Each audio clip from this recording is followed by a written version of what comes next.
Sir मेरा आप दोनों से सवाल है, हाल ही में रामनवमी में हमने देखा देश का क्या हाल हुआ था। 15 से 20 साल की बात कही गई है। अब मुझे कोई भी पार्टी ये बता दे कि 15 से 20 साल में क्या कोई एक पार्टी ऐसी है जो हमारे देश के लोगों को शांति से रहने दे सकती है?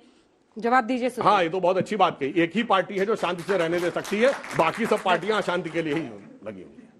नहीं, वो कह रहे हैं आपकी तरफ इशारा है सर, आपके राज्यों में हुआ है, इतना आसान जवाब नहीं चलेगा। सारा लड़वाते हैं आप और दूसरे मध्य प्रदेश, गुजरात जो हिंसा हुई है, आप मुझे आप हैं। राजस्थान, करौली भी पता है हमें झारखंड भी पता है, लेकिन आपके राज्यों का क्या, क्यों हुई, बहुत अच्छी बात क्यों हुई ऐसी हिंसा? जानते क्यों हुई ऐसी हिंसा? हाँ। हमारी इस केंद्र में सरकार है, इसके बावजूद भारत के 8-10 राज्यों में हिंसा हुई है। इसलिए ये कोई स्वतः स्फूर्त दंगा नहीं कहा जा सकता, योजना। और जानते क्यों हुई है? क्योंकि जब हमारी सरकार नहीं थी तब जानते क्या होता था? दिल्ली में धमाके, मुंबई में धमाके, जयपुर में धमाके, गुवाहाटी में धमाके, हैदराबाद में धमाके, बेंगलोर में धमाके, बनारस में धमाके, लखनऊ में धमाके, चलती ट्रेन में धमाके, चलती बस में धमाके, और जहां जाइए लिखा रहता था पार्क में छूना नहीं, धमाका हो सकता है। अब वो खत्म हो गया, अब वो हैसियत नहीं रह गई, तो अब पत्थर रख रख के शुरुआत कर रहे हैं। चिंता मत करिए, ये तमन्ना भी पूरी हो जाएगी। बुलडोजर नहीं, वैक्यूम क्लीनर भी चलेगा, जो कोने में रखी हुई गंदगी उसको भी साफ कर देगा। सर, ये आपकी 15-20 साल वोट लेने की ट्रिक तो नहीं है ना? जैसे 2022 में किसानों की आय दुगनी होने वाली थी, नहीं हुई, उसके लिए आप क्या? बहुत किसान की भी बात, बच्चे सब समझ रहे हैं। नहीं, बिल्कुल आपने बिल्कुल सही बात कही। बम पड़ता था, पत्थरबाजी होती है। किसानों के जो सबसे बड़े अलंबरदार थे, ये बताइए, पंजाब में सबसे बड़े किसान नेता थे, नाम लूं उचित नहीं है, जमानत जब्त हो गई। और उत्तर प्रदेश में जो सबसे बड़े किसान नेता थे, उनके गांव में उतना वोट नहीं मिला जितनी उनकी पंचायत में लोग बैठे रहते थे।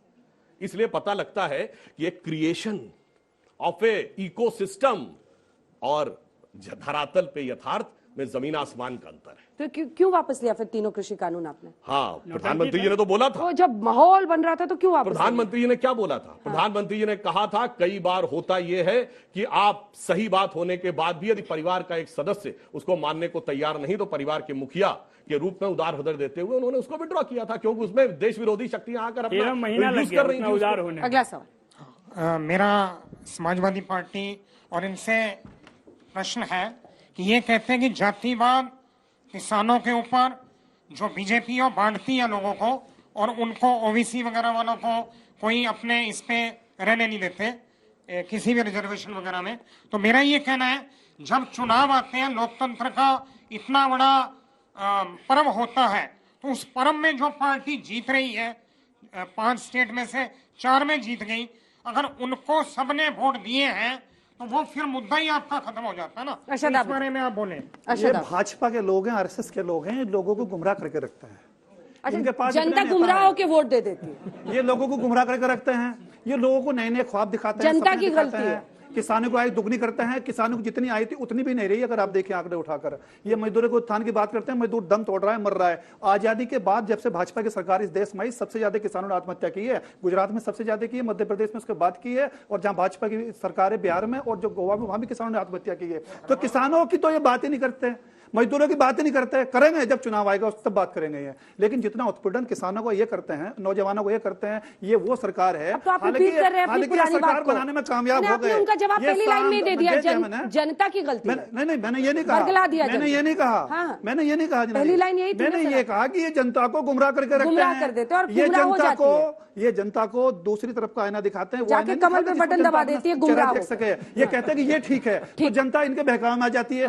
लेकिन निश्चित रूप से आप जान लीजिए, ये भी जान ले कि ये इनका भ्रम का जो है ये एक कहानी है ना, खत्म हो जाएगी बहुत जल्दी। इनका भ्रम तोड़ देंगे यही दलित, यही पिछड़े और यही SC ST के लोग, जब कहेंगे हमारा मुख्यमंत्री बनाइए, हमारा प्राइम मिनिस्टर बनाइए, हमारा होम मिनिस्टर बनाइए। मेरा सवाल सुनिए, आप ये क्यों नहीं कहते कि देश के नागरिक इनका भ्रम तोड़ेंगे, दलित तोड़ेंगे, पिछड़े जो नागरिक तो है, मतलब आप नागरिक खंडित तो आप कर रहे हैं, नागरिक तो है वो, खंडित तो आप कर रहे हैं, वोट बैंक की तरह आप लोगों को अब बोलिए यूपी की जनता इनको अलग कर देगी। उनका भ्रम यही तोड़ देंगे, कौन तोड़ देगा? निश्चित रूप जनता, दलित, जनता अब ठीक हो मजलूम सब तोड़ देंगे। एक लाइन बोल दो, पूरी तरह की पार्टी हारेगी। अंजना जी एक लाइन बोल दो, एक लाइन जल्दी से। उत्तर प्रदेश का पहला दलित मुख्यमंत्री किसने बनाया था? मायावती जी को हमने, और आप जान लेने पे तुले हुए। मायावती ने कहा था कि मेरी जान चली, आप मरवा रहे हो। आप लोगों ने और इस चुनाव में आप लोगों ने कि दलित समाज को ये लगा, समाजवादी पार्टी की सरकार में मायावती का बयान क्या है, समाजवादी पार्टी की सरकार में तक कभी नहीं मिला। गुंडागर्दी वाली सरकार इसलिए हमारा वोट भाजपा को चला गया। मंत्री दलित समाज का हमने बनाया, जवाब मिल गया, क्योंकि इन्हें उस गठबंधन को तोड़ना था, इसलिए साजिश के तहत इन लोगों ने। सवाल जनता का नहीं सुनते, इसीलिए ऐसा हाल होता है। सुनिए सवाल। सुधांशु सर, हमारा आपसे एक सवाल है। अखंड भारत का सपना देखना बहुत अच्छी बात है। क्या ये 2024 के इलेक्शन के लिए एक मैनिफेस्टो जो आरएसएस की तरफ से बुलवाया जा रहा है? दूसरा चीज, यदि अखंड भारत का हम सपना देख रहे हैं तो बंगाल में इतने हिंसा हो रहे हैं रिपीटेडली, आप उसके लिए क्या कर रही है आपकी गवर्नमेंट? देखिए, मैनिफेस्टो में इस बार लिखेंगे क्या नीचे अखंड भारत इन 10 ईयर्स? मैं एक विषय कह दूं, अखंड भारत मान्यवर सपना नहीं संकल्प है। और अखंड भारत की जो आप बात कहते हैं, ये कोई 60-70 वर्ष का नहीं, मैंने आपको बताया 1.97 बिलियन ईयर्स की हमारी सोच है, हजारों सालों की सोच है। We are the only surviving civilisational nation of the ancient world. दुनिया के प्रागैतिहासिक एकमात्र राष्ट्र है, इसलिए उस सोच को उस रूप में देखने की बात। और जहां तक आपने बंगाल की बात कही, दुखद है, दुर्दांत है, मगर मुझे इस बात पे बहुत दुख होता है कि अगर इनकी पार्टी का नेता कहता लड़कों से गलती हो जाती है और वहां मुख्यमंत्री कहती है कि 14 साल की बच्ची के साथ अफेयर था या वो गर्भवती थी, इस पे राजनीति की जा रही है रेप कह के, उसके बाद पूरे देश में जो जितनी महिला एक्टिविस्ट, लेफ्ट, लिबरल, सेकुलरिस्ट सब शांत रहते हैं, ये अपने आप में उनकी चुप्पी बहरा कर देने वाली चुप्पी है लोकतंत्र के लिए। सर, जैसा अब आप बात करते हैं तो आप हमेशा पास्ट को लेके क्यों बात करते हैं? आप प्रेजेंट को लेके क्यों नहीं बात करते? जैसे अभी अम्बेडकर जयंती पर अभी एक रैली हुई थी, इस वजह से हुई थी क्योंकि इंडियन मेट्रोलॉजिकल डिपार्टमेंट में 4 साल से जो रिजर्वेशन की जो लिस्ट थी प्रमोशन की, वो आगे नहीं बढ़ रही थी। तो आप उस मुद्दे पे क्यों नहीं आते? पास्ट में ऐसा हुआ था, अब नहीं होता। चलिए प्रेजेंट की बात करते हैं। चलिए आज की डेट में अभी तक की 21st सेंचुरी की सबसे बड़ी साइंटिफिक डिस्कवरी क्या है? बिल्कुल प्रेजेंट की बात कर रहा हूं, बताइए। जानकारी का या अभाव, यही समस्या है। वो सबसे बड़ी डिस्कवरी है गॉड पार्टिकल या हिग्स बोसॉन, जो जुलाई 2012 में यूरोप की सन लेबोरेटरी में खोजा गया। और जाके सन लेबोरेटरी की अगर आप लॉबी में देखेंगे तो वहां डांसिंग शिवा की नटराज की मूर्ति है, क्योंकि वहां का साइंटिस्ट ये कहता है कि अब now science has come to the conclusion that the perpetual creation and destruction of universe is like the cosmic dance of Shiva. और मैं चैलेंज करके कहता हूं, दुनिया की किसी साइंटिफिक लेबोरेटरी में किसी दूसरे धर्म के देवता या भगवान की मूर्ति साइंटिफिक थ्योरी को प्रेरणा देती हुई दिख रही हो तो मुझे बता दीजिएगा। ये आज की मैंने बात कही, लेटेस्ट साइंटिफिक डिस्कवरी।